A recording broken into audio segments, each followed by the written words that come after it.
कार्यकर्तागण हमें आशीर्वाद देने यहाँ पहुंचे, युवाओं का हौसला है, उसके सामने अहीरवाल की भूमि से आप लोगों ने राव तुलाराम जी को याद कर साक्षी मानकर और कल गुरु रविदास जी की 649वीं जयंती जो हमने मनाई उसे साक्षी मानकर चौधरी देवीलाल को याद कर आप लोगों ने इस बीजेपी की निकम्मी सरकार से लोहा लेने के लिए युवाओं ने जो ताकत दिखाई है, मैं इसकी बहुत बहुत बधाई आपको देता हूं, शुभकामनाएं। दुष्यंत जी आने वाले हैं। मैं लंबा भाषण देने के लिए खड़ा नहीं हुआ हूं, भाषण को दुष्यंत जी देंगे भाई, मगर आज जानने की बात क्या है, हरियाणा में अब ज्यादा नाव नहीं बची है जिनमें सवार हो सको। एक नाव है जिसका नाम भारतीय जनता पार्टी है, बीजेपी। वो नाव क्या काम करती है, उसकी लीडरशिप क्या काम करती है युवा साथियों, कभी तो आपको हिंदू और मुसलमान के नाम पर धकेलती है, कभी आपको हरियाणा प्रदेश के अंदर जातियों के नाम पर बांटती है। सबसे रीसेंट एग्जाम्पल है यूनिवर्सिटी कॉलेजों के अंदर यूजीसी का कानून, नया कानून जो है वो लाकर भाईचारे को तोड़ने का प्रयास करती है। नौजवान युवा साथियों, एचटेट के घोटाले सामने आ रहे हैं, एचपीएससी के अंदर भर्तियों में धांधली सामने आ रही है। आज सबसे बड़ा मुद्दा क्या है कि मेरी माताएं बहनें जो बुजुर्ग बैठी, मेरी माताएं बैठी हैं, ये हमारे बुजुर्ग बैठे हैं। हरियाणा प्रदेश के अंदर पिछले 6 महीने में बीजेपी की सरकार ने पीपीपी परिवार पहचान पत्र के नाम पर 50,000 बुजुर्गों की पेंशन को काटने का काम किया है कि नहीं किया है? तो लक्ष्मी योजना देने का, ना तो लाडो को लक्ष्मी मिली और ना लक्ष्मी को लक्ष्मी मिली। 2100 रुपए मिले क्या आप लोगों को? अब कहते हैं भाई 2100 तो नहीं दे पाएंगे, 1100 ही देंगे, 1100 बाद में देंगे। मेरी माताएं बहनें हंस रही हैं। 1100 बाद में कौन देगा? ना रोमन तेल होगा, ना राधा नाचेगी, ना वो समय आएगा, ना 1100 मिलेंगे, ना 2100 मिलेंगे। बीजेपी में रुकने और ठगने का काम।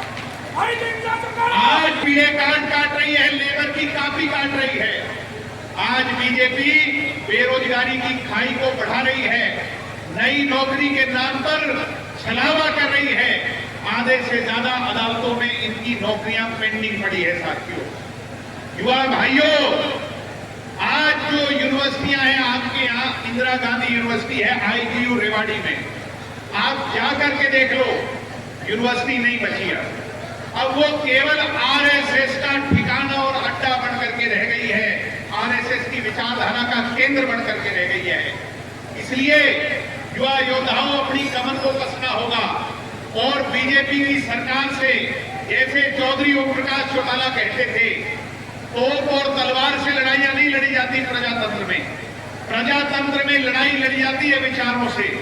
और ये नौजवान पीढ़ी अगर अपने विचारों को मजबूत आज नहीं करेगी तो आने वाला समय बहुत कठिन होगा, मुश्किल होगा युवा साथियों। इसलिए आपको लामबंद करने के लिए ये मुहिम चलाई है युवा योद्धा कार्यक्रम। बीजेपी ने हर मोर्चे पर हर वर्ग को ठगने और लूटने का काम किया। वहीं एक तरफ कांग्रेस पार्टी है। पिछली बार बीजेपी को तो हम हरा देते, प्रदेश के अंदर एक लहर चली हुई थी कांग्रेस पार्टी की, मगर क्या हुआ? अगर ठंडे दिमाग से सोचोगे तो ये उत्तर आपको जरूर प्राप्त होगा कि बीजेपी नहीं जीती, बल्कि ईडी और सीबीआई ने चुनाव जिताया, चौधरी भूपेंद्र सिंह हुड्डा को सरेंडर करवाया और कांग्रेस की टिकट अमित शाह के दफ्तर से बटने का काम हुआ, जिसके कारण बीजेपी तीसरी बार सरकार में आई है। मैं गलत तो नहीं कह रहा, आप सारे लोग इस बात को आज मानते होंगे। सम्मानित साथियों, दूसरी पार्टी कांग्रेस, जिसका मैंने जिक्र किया, आज अगर वो ईमानदारी से चुनाव लड़ती तो तीसरी बार हमें बीजेपी को नहीं देखना पड़ता, 70 से ज्यादा सीटें कांग्रेस पार्टी की आनी। मगर इन लोगों ने अंडर द टेबल एग्रीमेंट कर हाथ मिलाकर लूटने और ठगने का काम किया है। आज तीसरी चौथी पार्टी में नाव गिरवा रहा था। कांग्रेस तो डूबता हुआ जहाज है, डूबती भी नाव है। इनेलो की बात करूं, आज उसकी लीडरशिप को जब मैं देखता हूं तो सम्मानित साथियों, मुझे कहने में कोई शंका नहीं, वो टायर्ड और रिटायर्ड पार्टी है। उसमें कोई नई ऊर्जा नहीं, कोई विजन नहीं, कोई सोच नहीं। कभी कभी दुष्यंत जी को मैं आज मंच पर लेट हो गए कहने वाला था कि युवा बैठे हैं भाई, जो राजनीति में मेरे जैसे लोग हों, नए पीढ़ी के लोग हों, आम लोग हो, कम से कम तंदुरुस्त तो होने चाहिए कि नहीं होने चाहिए। और हरियाणा में राजनीति का भी एक फिटनेस टेस्ट होना चाहिए कि जो लोग सुबह 5 बजे उठकर प्रदेश की सेवा में लग जाएं और रात को 12-1 बजे की चिंता ना करें।